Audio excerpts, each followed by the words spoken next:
Gracefully and Frankly is made possible by Sil, the joint pain relief with 2 U.S. patents. It's a Canadian-founded, safe, and effective way to support joint health and function. And it's so effective it comes with a money-back guarantee. My hockey husband Rob and I have been taking it for years. Find them at sierrasil.com. Sierra like the mountains and Sil like silicon.com. Get 10% off your order with the code GF. Episode 61, and we have so much from hearing aids to dementia to Lisa helping us out in the big box shopping.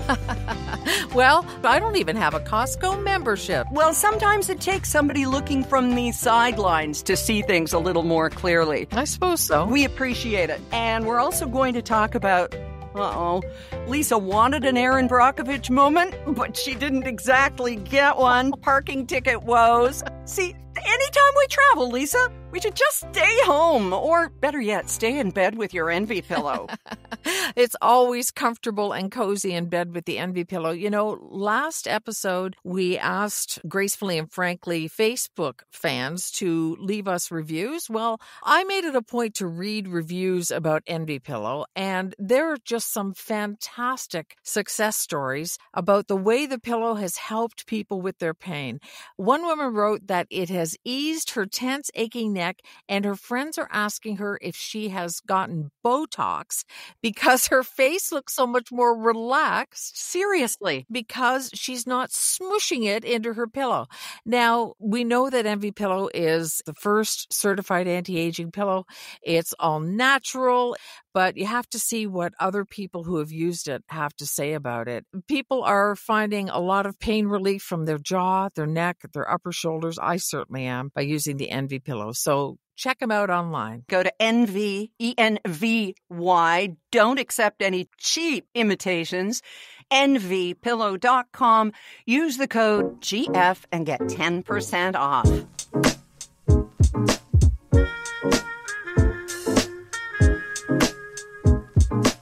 Derek had one of those tests that you have when you're older. You know, I don't know how he's escaped it for so long, but the up periscope, you know? The old colonoscopy. Right. And I dropped him off and we can't go into the hospital with him, yada, yada, yada. Time to pick him up. They say to come and just pull up and they'll bring him down. Well, they said 20 to 25 minutes. So I showed up at about 20 and sat there. And it said no idling zone. So I turned my car off. Mm-hmm. And after 25 minutes came and went, I thought, gee, I should go and see what's going on. So I went inside the hospital doors, just in the little waiting area. And finally, they brought him down, came out. Now, when I went in, it was a whole lineup of cars, and I just squeezed in between them. When I came out, I was the only vehicle there. Uh-huh. And as I walked my still dopey, slightly medicated husband to the car, I noticed I had a ticket. $50. $50. Wow. For parking in a no parking zone. Oh. So I was going to fight it because $50, I mean, $50. So I was going to fight it. I got out and I took a picture of the car to show that just the very end of the headlight was in the no parking zone, all this stuff. Mm-hmm. I thought, I'm going to take these guys on. Yeah. And it was pointed out to me that once I left my vehicle and it wasn't on, that's parking. Ah. So it's semantics, but that's why they say pull up and we'll bring him out to you. I just didn't know where he was. It was a little bit later. So I learned a $50 lesson this week. Yeah, it's just the way it goes. And I guess people who bring people for cancer treatment and that kind of thing know that you just sit there and idle as long as it takes. You do not get out. But I did not know. So $50 later, the lessons learned. Now you know. Well, I'm sorry you didn't have your moment in court because everything's for the show, Lisa. You know, now that Law and Order has a Toronto version, you could have brought that to your local hospital, but... Absolutely right. Well, this is a city ticket too, right? I know it's like they lie in wait and just wait for somebody like me to come along. But I will tell you that the one time I did testify in court, yeah, I started giving testimony before I was sworn in. Oh. So I was so excited. So. I don't know that I'm the best witness. But... Oh, hey, you know where there's lots of free parking, she said with a clumsy segue. This is why we're professionals, is Costco. That is the place to park if you want nice, wide spots for your car. And of course, it's free until you go in for the 2 items and come out with 200 of them. But you came up with something that you thought I should know about because Rob and I are Costco card holders and stuff. So enlighten me, darling. Yeah, I mean, millions are. I'm one of the very few people I know who is not a Costco member anymore. Okay, so this expert talked to one of the New York newspapers and said that there are 7 things that you should not buy at Costco because they are not as good of a deal as you can get elsewhere. Most people go for the paper products. Like, what do you beeline for when you go into Costco? Large size cases of soda for company. Always toilet paper. Yep. Flowers. Their bouquets are about a third the price of florists. And I'm sorry if we have local florists listening. We do patronize local florists too.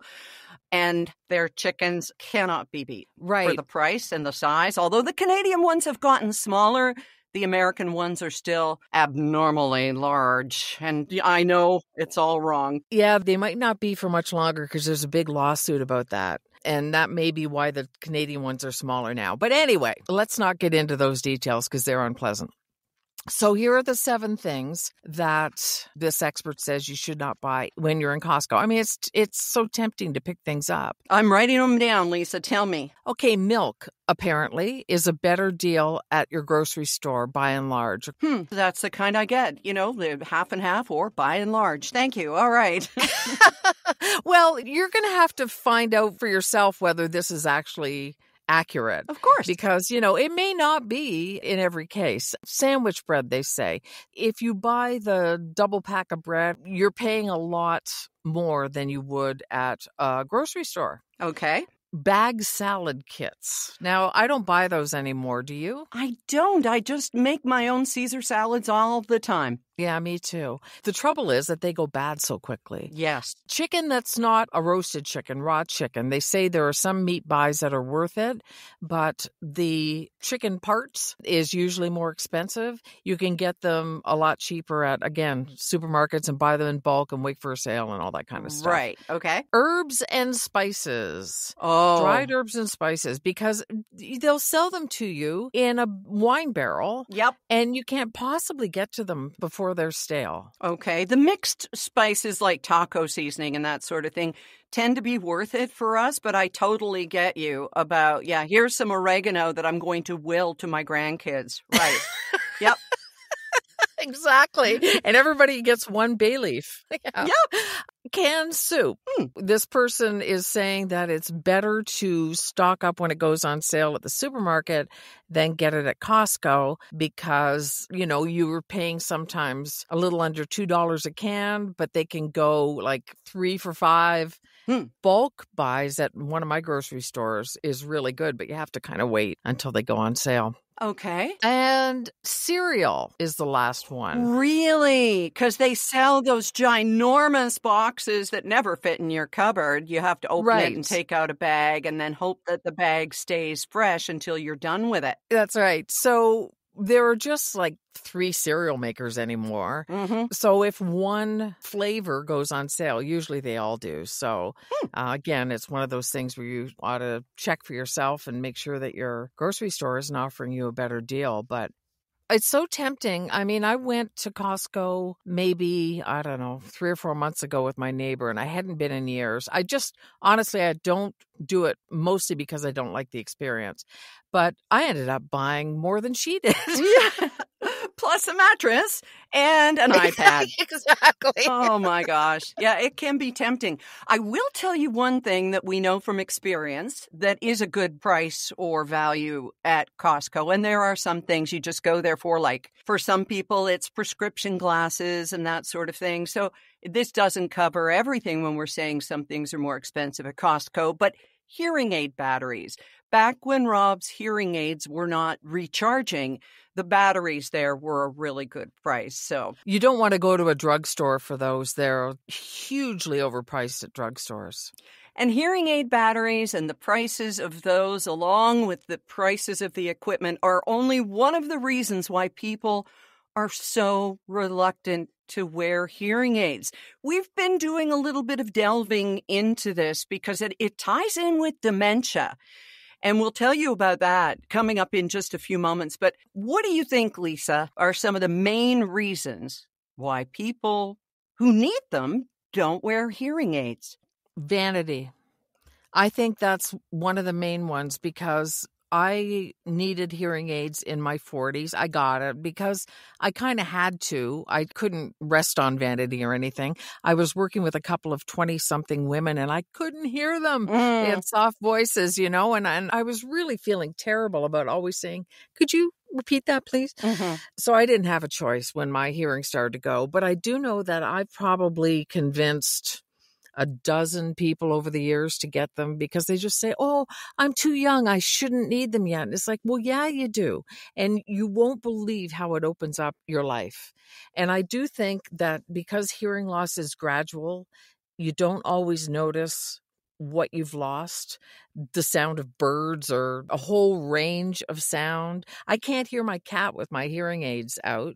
I know he's talking to me because I see his mouth move. Wow. But when my hearing aids are in, I hear him loud and clear. All these things that you miss that you don't even know. So I think it's just some people, due to headphones and all sorts of other sound devices, we're losing our hearing younger and younger, and we still associate with an old person. I was watching this rerun of the old Frasier the other day, and I heard this, and I thought, okay, this is perfect. It's Daphne and Martin Crane having an exchange about hearing aids.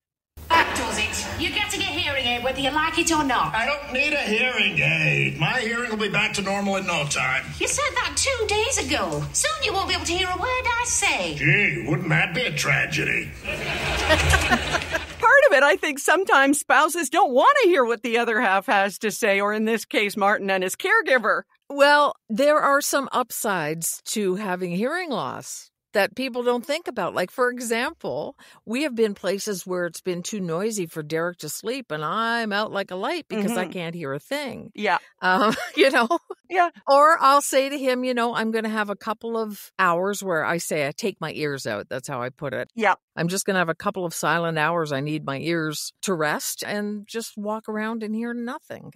It must be nice for writing. For when you want to be totally in your head and not hear all the extraneous sounds or NASCAR coming from upstairs or whatever like that. Exactly, because where I write most of the time is just down the hall from where NASCAR will be zooming past. And it is nice to just tune it out. I would rather have perfect hearing, but you got to make the best of what you're dealt. So, well, that's it. And some of the other excuses that people come up with, it's not my hearing, it's your talking. Okay, It's not me, you're mumbling. Or people say I can hear just fine, because usually it does start gradually. You're right, you said that. And mostly as we age, we embrace the change and think there's nothing wrong with not being able to hear properly. It's just something that happens. And it's usually the people around us who will say, hey, you got something wrong. Another thing is, oh, my friend has them and can't stand his. Well, yeah, we hear so many people who say that they're uncomfortable or they're this or they're that. But everybody has different experiences. And if you've got something wrong with your hearing aids, get them checked, get them fixed, get them righted so that you can have a proper fitting and setting. My audiologist can do that in about 3 minutes. It's not a big, hairy deal. Right. So, yeah, I agree with that completely. Did you have to say hairy when we're talking about ears? Oh, my goodness. What audiologists must see in there. Woo! Bring the pith helmet. People think they are complicated to use. And yes, there's a lot of electronics involved, and you can now get them to, like Rob, I love this. He hooks his hearing aids up to the TV. So he is hearing the hockey game's on TV, and I'm sitting there merrily editing away on my laptop and I can look up Yeah. and see the game and I don't need to hear all the excited yelling. Right. And take phone calls through your hearing aids, or there's so many other things that you can do. I actually clawed back on the number of doodads in my most recent pair, but I mean, they can just enhance every aspect of your life. Well, this is another point that people have. It'll be difficult talking on the phone, and you have just addressed that. The latest hearing aids have been made to make phone conversations comfortable. Rob's, when his phone rings, it automatically answers in his hearing aids. So that took some adjustment. And then, of course, what will people think of me at work? And I'll look old wearing them. That's where the stigma has to end, because my husband also started wearing them at a young age because he blew them out while DJing and listening to cassettes screeching by like the chipmunks on speed and just blew out his hearing. Plus, there's tinnitus, whatever you call it, in his family. So, and the expense, let's not leave that out. These things, they are expensive, but if you are, for example, still working for a company with medical benefits and on the verge of retiring or something, get them before you leave, because I didn't have benefits for mine, and the Ontario government will, I think they pay $1,000 an ear. I could be wrong on that, something like that. And it's still several $1,000s to get. And back to Costco, there are a lot of people that just go and grab one for whatever it is, $1,000, $1,200 or something for the one ear that's problematic, and just increase the volume. So no judgment there. That's the thing, not being able to talk in crowds or to hear in crowds and thinking everybody's mumbling. All of a sudden, everybody on television on every channel is mumbling. I don't know how that happens. Right. Well, my dad, as you know, is in, I won't say late stage dementia, but certainly advanced dementia. And most of the time, he just doesn't bother putting them in.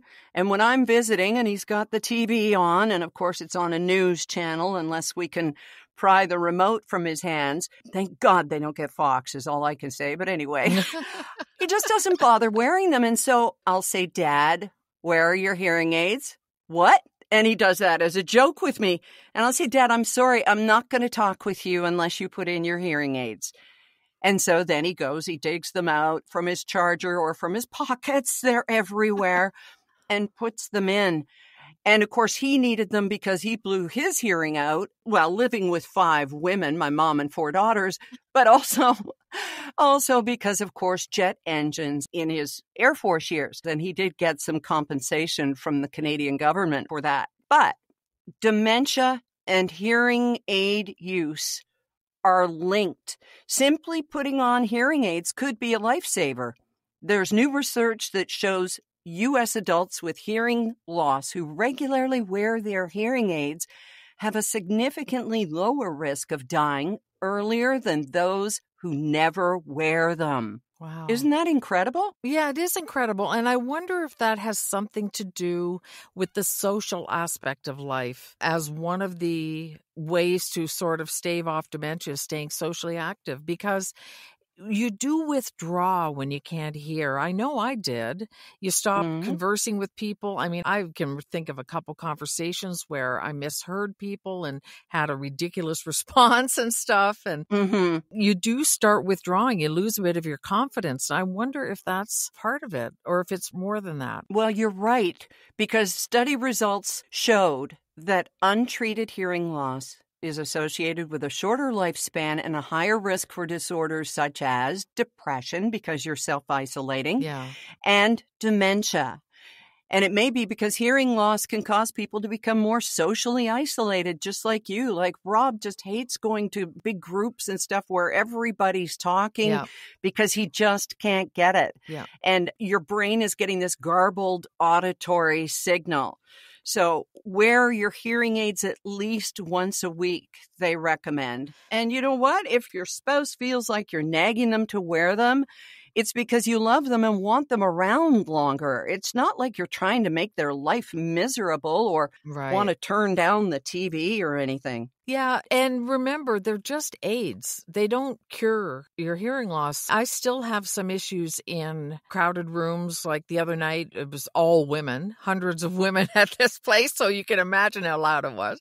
You went to a comedy show. Yeah, a comedy show in Port Stanley, which is Woo! amazing. Elvira Kurt and a bunch of others. It was just fantastic. But it was so loud in the lobby and before the show started. But there are settings on my hearing aids that my audiologist and I worked on.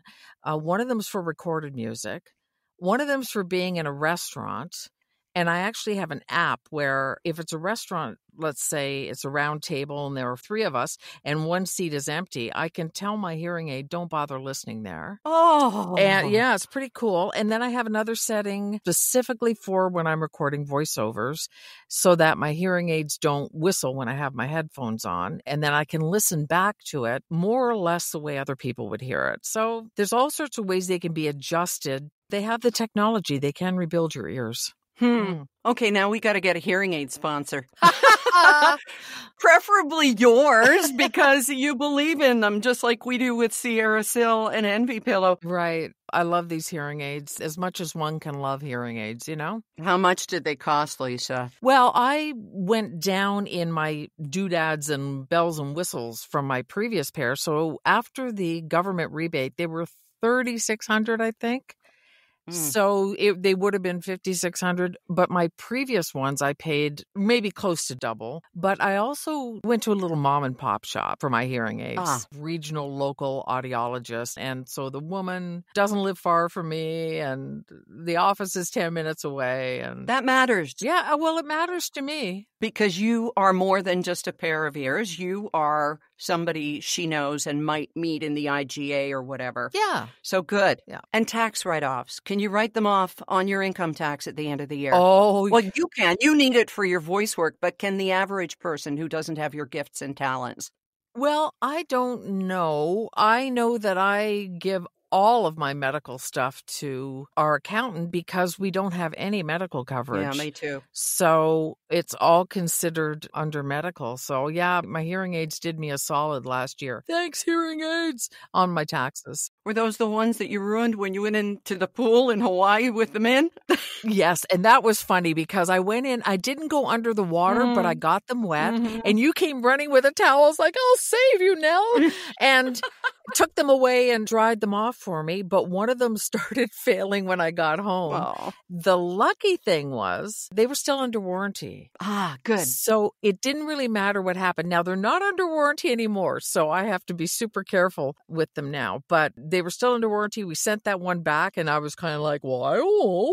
And the word came back, well, apparently you got it wet, but they gave you a whole new hearing aid. Oh, so thank goodness. Nice. I was ready to put your whole head in a bag of rice. The old iPhone hack. Oh, good.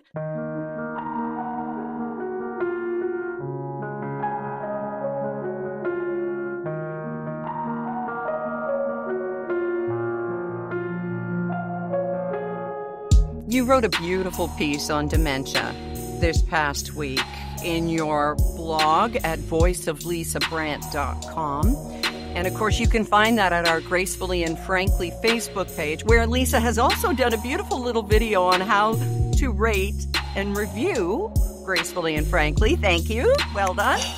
Well, thank you for that. We more than tripled our reviews on the Facebook page and so grateful for them. People have written such wonderful things, and it's just very nice. Yes, please do. Go ahead and do that. Leave a review. Make us blush. We don't mind. But back to your blog piece. Can you talk a bit about that and what sort of inspired you to write about it? Yeah. One of the things I'd read in this article, the latest sort of medical thought about what staves off dementia, it had one aspect that kind of made me go, I haven't been really good at this over the years. So the things that you should be doing, there are 6 of them.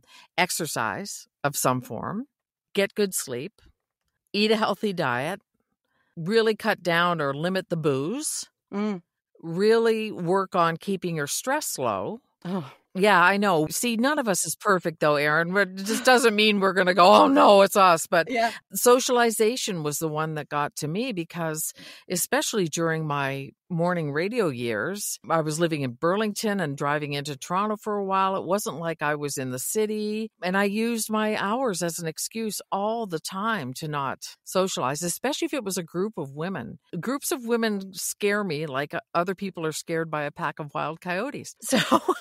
Let's delve into that with a therapist. Yeah, it's not that bad, but I have had issues with it. Just the clicky kind of chatter stuff. Anyway, It's one of my things. So socialization wasn't always something that I paid a lot of attention to, and I'm trying to do more now. That was the one that surprised me, and that was one of the reasons I wanted to write about it. But I wanted to write about it to share those things because it just seems like it's sensible, and most of it is doable for most of us. Yeah, and of course, it only takes close experience with one person who has dementia to make you go, oh no, is this dementia? Did I forget this? Did I do that?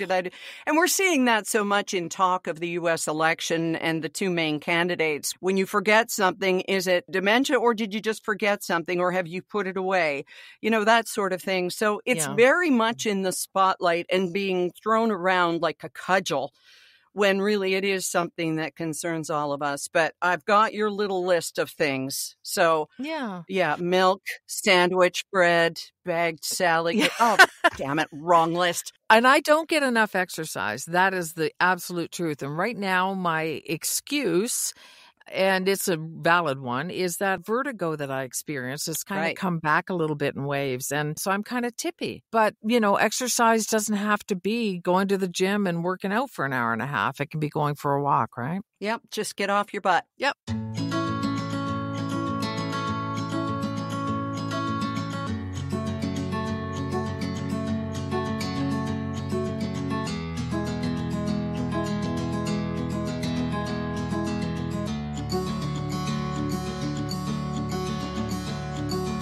Well, as we wrap up this week, my dad goes to this class sort of thing. It's a community center, and it's really Leslie's break for a couple of hours each week. She actually has him going twice a week. And last week on Valentine's Day morning, Dad comes out of his room with his walker, and while he's in the bathroom, Leslie notices this red envelope in the walker. And she thinks, oh, okay, it must be something he made at his group yesterday. So she opened it up, and on the outside, in sort of cursive, it said Maureen, which was my mom's name, been gone 12 years. And he misspelled it. He spelled it with 2 R's in the middle instead of 2 E's, which I thought was interesting. And then you open it up, and the print inside said, we are a love story. And he wrote, I love you, Maureen. And then love, Dawn.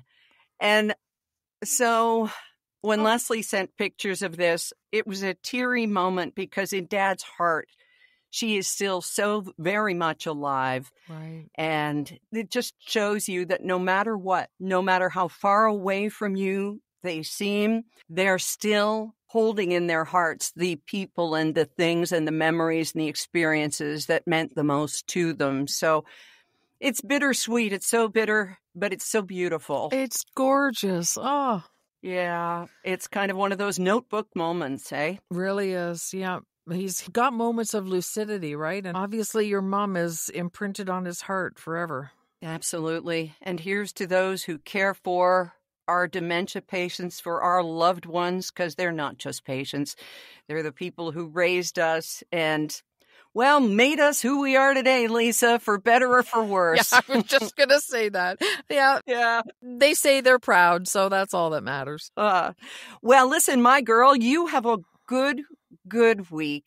Next time we talk, I think it's going to be a leap day. Should we go ahead and do one anyway? Our show number 62? Yes, please. It's my nephew's birthday. He's so excited he finally gets one. Let's do it for sure. Yeah, and my uncle is turning 18, but of course he's into his 70s now. So it's a wild thing, leap day babies. That's awesome. All right. Yeah. Thank you to Envy Pillow and Sierra Sil, and thank you to you, Lisa, for all of your insight and just this time with us together. Thanks. I love it. Thank you too, Erin, and thanks for doing all the heavy lifting on this program. And to you for listening. We'll talk to you next time.